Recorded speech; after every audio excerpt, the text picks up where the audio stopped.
Welcome to the place where we learn about and learn from the leaders in our field who are powering creativity. I'm Aaron Dworkin, and this is Arts Engines.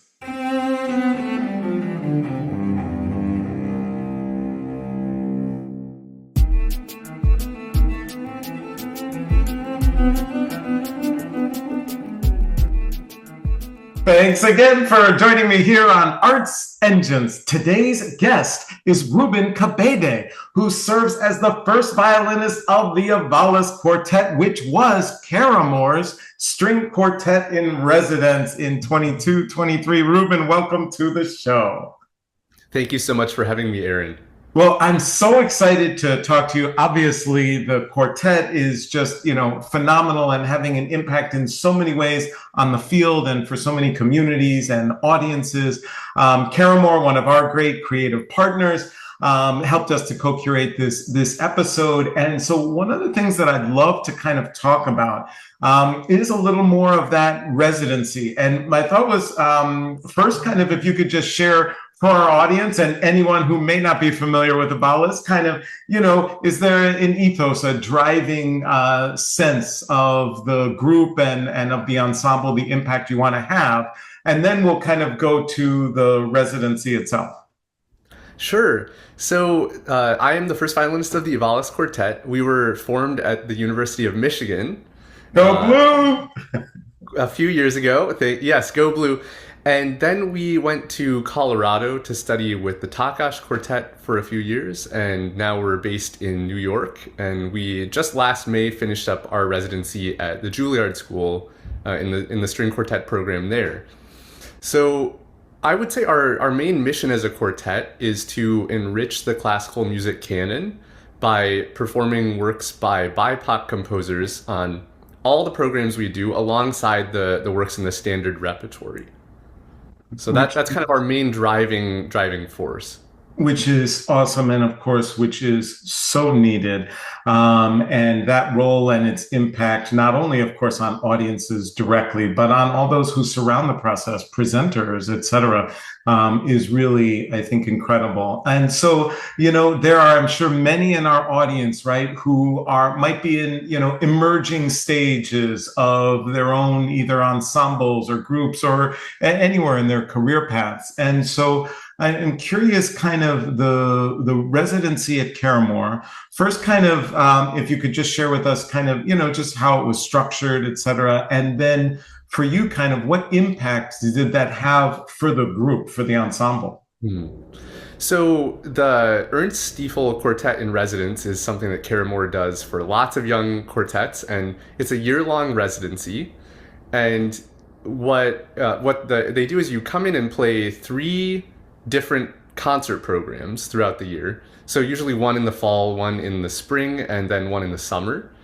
And you're kind of given artistic license on those programs to do whatever you want, which is great. So it's kind of like a sandbox to play in. And it really impacted how we think about programming and also kind of reinforced some of our ideas that we already had. And it was kind of, we got positive feedback from that. So in addition, we can talk more about that, but in addition to the concerts, there are also, so when we would go up in the fall and spring, we'd be there for about a week, and we would also go into schools in the area and present programs for either high school, middle school, and also work with the students there. And that was very impactful for us, and it's work that we've continued here in New York City and the surrounding areas. And whenever we're on tour, we also like to see if we can get into the schools, because it's very important to inspire young minds and really, keep the audience going in years to come. So that's always very, very fun work for us. So those were the main aspects of the residency. And another one was in the final program, we were able to commission a piece. So Caramoor commissioned a piece for us, and that was a piece by Derek Skye, who's based in LA, wonderful composer. And so we were really happy to be able to do that as well. So those are the kind of the different aspects of the residency. And I love that because it seems like it's touching on so many aspects that will be of use later on. Obviously, getting used to and immersed in the commissioning process and what that's like. Obviously, educational community engagement and engaging with young people and seeing kind of not only what is the musical and artistic voice of the ensemble, but also kind of almost your educational voice and Absolutely. how you engage with young people, which is fantastic.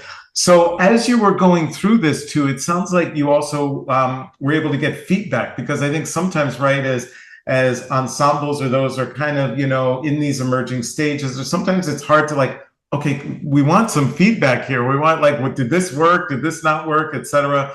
Was that a component, or were you able to get some good feedback that kind of helped to inform any evolutions or changes that you guys chose to do?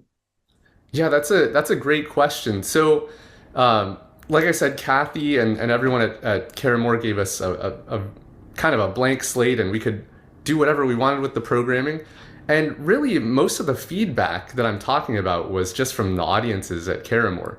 Because if you have three concerts in the same venue in a year, you're going to have a lot of the same people coming.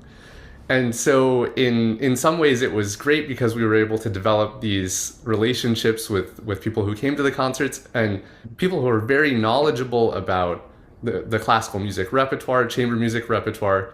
And I in some cases I think people actually had some reservations about our programming um, initially, but some of these same individuals would come up to us after a concert and say, wow, thank you so much for including this piece. Thank you for introducing me to this composer. I'd never heard of George Walker before. I'd never heard Eleanor Alberga. I'd never heard these composers, and now I'm going to go listen to this music. And of course, they enjoyed the Beethoven too that we played on the program. But in many ways, that kind of feedback really reinforced our programming ideas and what we aim to do. So that's the kind of feedback I mentioned, not necessarily from the staff at Caramoor, but more from the patrons.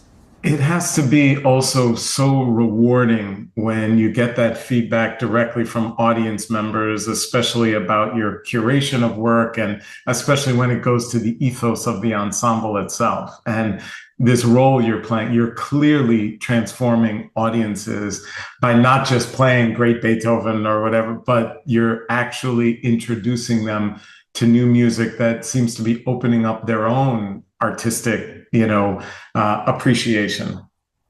Yeah, absolutely. So that was a lot of fun to be able to do that, and it definitely made us want to continue programming in the way we do.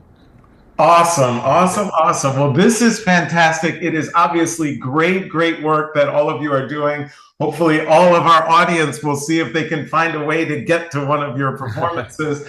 And we're almost out of time, but I always like to ask of all of my guests, right? This process you've described, and of course, the evolution of the quartet has been so wonderful, but there has to be some tough days, either in rehearsal or some other aspects. And just wondering, as a leader, and as someone who's now in one of the leading right emerged ensembles, when there are those tough times, is there anything that you do, any mechanisms you use to get you through what otherwise might be the toughest of days?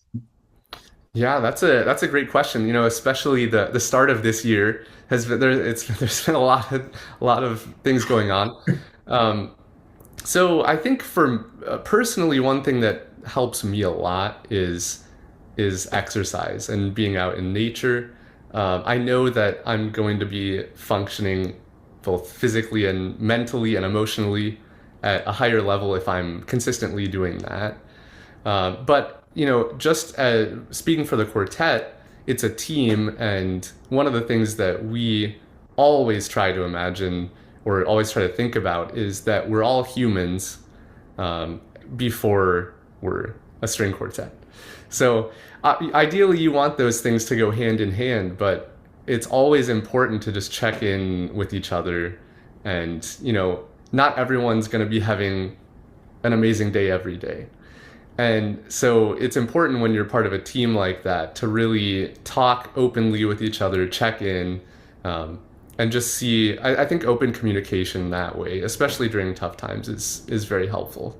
So we've had lots of times where, something's not necessarily going well in rehearsal, and then we just stop and talk about it, and often that will really fix the problem. Reuben Kebede, you truly are one of the arts engines who is powering human creativity in our world. Thank you so much for everything that you're doing for Ivalas, for audiences, and thank you so much for being on the show. Thank you so much. It's an honor.